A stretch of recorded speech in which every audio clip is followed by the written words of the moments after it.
The next update for Diablo Immortal has been announced, and it's regarding class change. This blog post just came out an hour or two ago, and I'm here to break it down with you guys. I did scroll through it a little bit myself, and now I'm going to take you through some of the key features here today. So we know that the update came earlier on in the month, which was the Battle Pass. We had the event that dropped inside of the game. We had the Heliquery Boss as well, and a couple of balance changes to, I believe it was the Monk and the Wizard, or the Demon Hunter and the Wizard. I don't even recall. I know it wasn't my Barbarian though. So here you have your intro. By the way, I will be linking this in the description of the video if you want to look through yourself. The things that we're going to be checking out here are the class change system, Hero's Journey, Adventurer's Path, limited time event, new Heliquery Boss as well, the Hungering Moon, limited time event again, Amber Blades cosmetic set, and feature updates. There's a lot to unpack here. I'm going to just kind of read you through it. So the class change system, this is in case you are, in my case, a Barbarian, and I want to play as a Necromancer or any other class. We can do this absolutely for free, which is great to hear. It's not a cash grab from Blizzard. It's them saying, okay, they may want to play as different classes. So here, without reading the whole paragraph, there are some mechanics here. Now, this can be done every 7 days. And on your first ever class change, so if I decide for the first time ever to change from a Barbarian to a Demon Hunter, if I change my mind within the first 7 days, I can switch back and go right back to where I was as my Barbarian. Nothing lost, nothing changes, all right? So it's like one get out of jail free card if you don't like how the system works. Because maybe you don't like how the class change system works. You can learn that and see that and just kind of pull back and say, okay, no, this is not for me. No hurt to you. All right, so here we go. Below are a few rules surrounding the class change mechanic. Class change becomes available for a character at level 35, so you can't just switch classes like crazy when you first start the game. You may change your class once every 7 days at no cost. There's also a one-time option to immediately revert to your previous class. Skipping the 7-day wait period, there is no current plans to allow players to purchase the ability to change classes more frequently. This shows that this is not a way for them to make more money. Blizzard has their ways of making money with Diablo Immortal. This is simply for players like us to be able to get more out of the game. When you change to each class for the first time, you can set the appearance of your character to receive a full reset of your Paragon tree. So you don't have to wait for the Paragon tree. You can get your complete reset so it fits your character, and cosmetics, you can kind of do it however you want.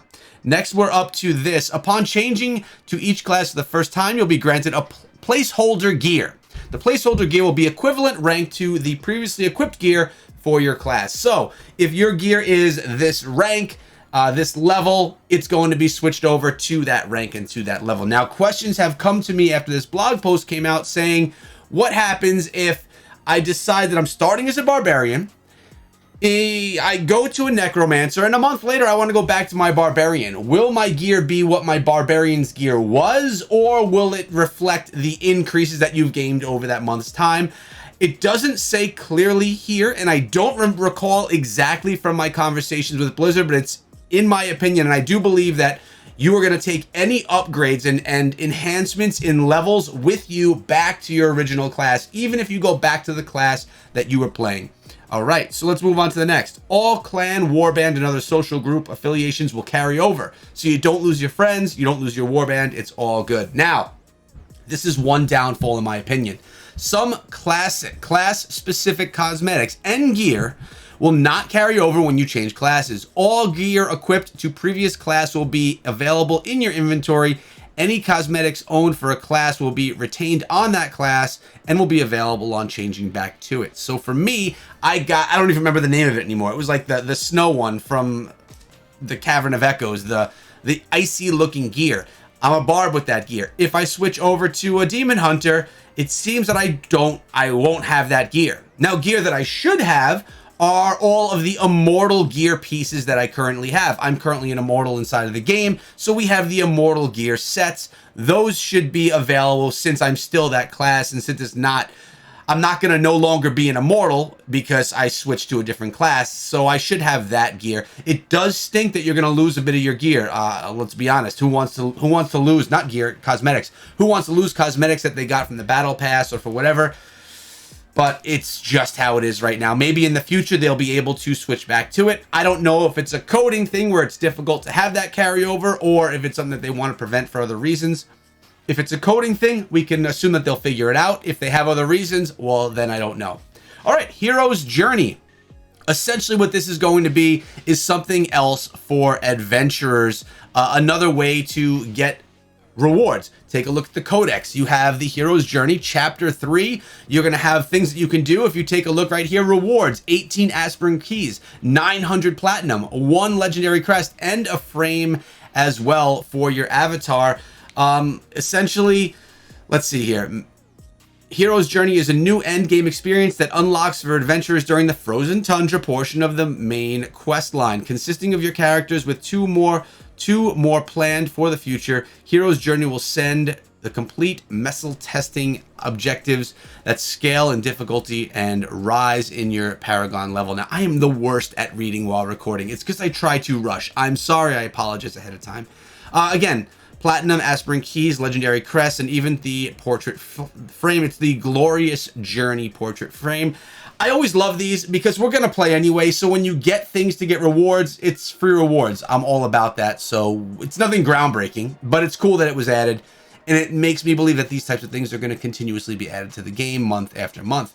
Now we have the Adventurer's Path limited time event. First of all, I love the cosmetic. You have the skull, which looks like a Necro kind of skull, but the Crusader holding it up looks awesome.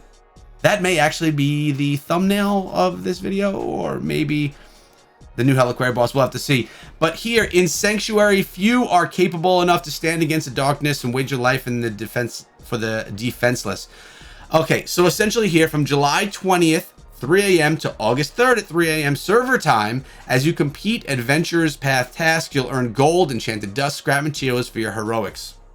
Upon completion of 8, you'll get 10 aspirant keys, 16, you'll get the Adventurer's Laurel portrait frame, and 21 legendary crest. Again, we talked about this last week with the event that came to the game. If you watched that video, well, if you didn't, go watch it now, but if you did, you'll notice I said on one side, it looked like there was a lot of slots for different events inside of the game, for different things that could come. We could have multiple events happening at once. Well, this is going to be the case right here. Multiple events happening at one time, as you'll see in a moment. And having these types of events continuously roll and happening is going to allow your progression to be enhanced, and just going to make you have more things to do inside of the game, more fun if you're not someone that's into the PvP element of the game. So that's pretty cool. Now, the new Heliquery Boss, Gorgothra the Claimer. I said that wrong. I'm sorry. This thing looks pretty brutal. And it's kind of crazy that just 2 weeks ago, Vatath was announced, and now we have another one being announced here. And essentially, it's going to be the next stage of your Heliquery. It doesn't say here what the requirements are going to be to attack. Do you have to go through LaSalle and Vatath and then you can go over here? We're going to have to find out. I would assume that you're going to have to continuously upgrade and enhance yourself to be able to take on these newer and newer Heliquery bosses. But I mean, what we're looking at here is like 10, 12 Heliquery bosses per year. But if this one comes in the 20th, when this update's supposed to drop, that means we're going to have gotten 2 new Heliquery bosses in 1 month, which is pretty crazy. So you could read about how this is. Oh, actually, this one's going to emerge on August 2nd. So this Heliquery boss is not emerging on the 20th with this update, but on the 2nd, which is cool. 1 a month. I think we are good to go now. Now, the Hungering Moon limited time event. We had the Hungering Moon event just a few days ago. It's coming back again, this time from July 29th through July 31st. And it's going to, again, work with the moon slivers and your blessings. You're going to be able to unlock things from doing things you normally did in the game. Again, if you missed my video on this event, it is on my channel, the Hungering Moon event. It seems that this event may come and go. I was able to easily get all of the rewards from it, the legendary crest and all. You couldn't get it all on day 1, I don't believe, because you couldn't get enough of those moon slivers. But as day 2 or 3 came along, you were able to complete it and get it all done, which was nice. Now we do have another cosmetic set, and I have to say, I don't love this one. And it's because it takes place in the stage that is my least favorite, which is the Shasar stage, right? So this is the new Amber Blades cosmetic set. Remember, it's going to be available for all of the different 6 classes at this point in time. And it gives you some details here about what it's looking like and all of that. I won't be picking this one up just because I don't like it more than the ones that I'm currently wearing. I'm not the guy that's a collector of the different gear sets, especially since if I change classes, it wouldn't stay. I wouldn't have it unlocked for all of the classes. It makes it a little bit hard to be a collector in that case, to be honest with you, because if you're going to collect, you'd have to collect it over all different classes, which you don't have a HUD to see everything on at one point. So I won't be picking this one up. Let me know in the comments section below if you like this type of style, and if you will. I personally think that there are a few other designs out there right now that I like better. So that's me. Cosmetics are a personal, thing. Now there's a bunch of other feature updates as well. I'm not going to go through all this stuff because it really it's tedious, but I will highlight it all. Warband Raid. Complete a weekly Warband Raid will now allow you to purchase Eternal Legendary Crests for 1600 Platinum. So another way to get Crests. It seems like there's more ways to get Legendary Crests, which means there's more ways to get Legendary Gems, including right here, Fading Embers. The Fading Ember cap has now been increased from 200 to 280. Okay, 80 is better than 0 of an increase. I think it should be unlimited, but all right, this is still better than 0. You may now trade 22 Fa runes for an Eternal Legendary Crest. Cool. This means that you can now craft a random legendary gem once per week if you max out your Fading Embers. So once a week, legendary crest. Once a week, you can get yourself essentially a legendary gem with a chance of it being a 5 out of 5 star. Slim chance, but it's a chance, which means essentially 4 legendary gems per month, which is great because free-to-play players need a way to get these things for free. They need even more ways to get them for free, in my opinion, but we're on the right track. All right. Is this going to keep them up with the whales inside of the servers? Of course not. But it's going to add to the fun of the game because legendary gems are fun. New monster fixes. That's fine. We don't really need to go through the details of that. Zwenson's Hauntings gem. Now, this is a gem that I'm using, okay? Change the ability description to read, when you defeat an enemy, the Dark Beast attacks nearby enemies dealing X base damage cannot occur more than once. This previous description incorrectly referred summoning, which made the ability sound like a summon ability rather than attack. Okay, it's just changing the wording. Nothing is actually changing about the gem.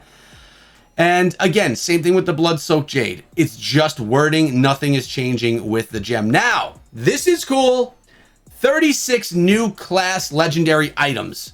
We don't need to go through all of these because that would be pretty tedious, but there are new legendary items for every character class. My Barbarian has 6 new legendary items, all that do different things to your actual skills themselves. So for me, Whirlwind now shreds armor, increasing all damage increased by X, stacking up to 5 times.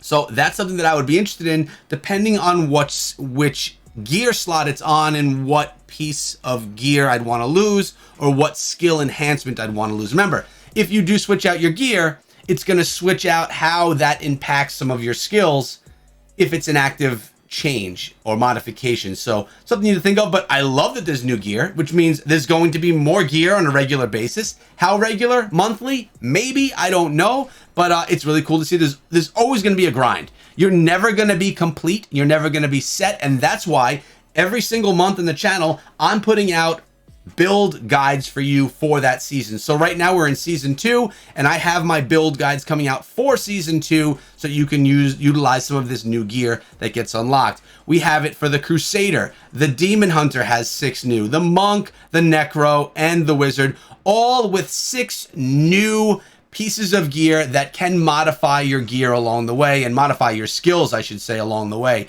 So in summary, a new set, a bunch of new legendary items. The Hungering Moon is coming back. We have a new Heliquery Boss dropping on the 2nd of August. We have this Adventurer's Path limited time event as well. The Hero's Journey, it's just more ways to get rewards. And the biggest thing here is the class change inside of Diablo Immortal. Will you be changing class, or will you be maintaining the class that you're currently using? Let me know in the comment section below what your plan is. Really curious about it. Subscribe and ring the bell if you want more Diablo Immortal, and I'll see you guys in the next video. Have a great day and be good.